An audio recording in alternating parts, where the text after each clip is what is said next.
અત્યારે હાર્ટ એટેકનું પ્રમાણ બહુ વધ્યું છે. લોકો વેક્સિનનો વાંક કાઢે છે. એવું નથી. પુરુષને એટેક વધારે આવે છે, સ્ત્રીઓને નથી આવતા, કારણ કે સ્ત્રીઓ નાની નાની વાતમાં રડી શકે છે. પોતાની મૂંઝવણ બીજી સ્ત્રીને કહી શકે છે.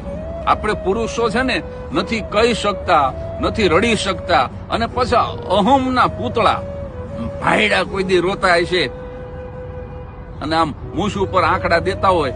એટલે ક્યારેક એવું બને, પછી શેર બજારમાં વધઘટ થાય ને તો સિગારેટ હળગતી રહે અને ભાઈ ઓલવાઈ જાય.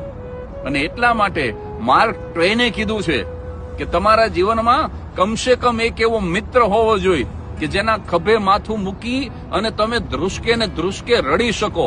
ઉર્દુમાં એક શેર છે કે ગર દિલ ખોલ લિયા હોતા યારો કે સાથ, મિત્રના ખભે માથું મૂકી અને જો રોઈ લીધું હોત, અગર દિલ ખોલ લિયા હોતા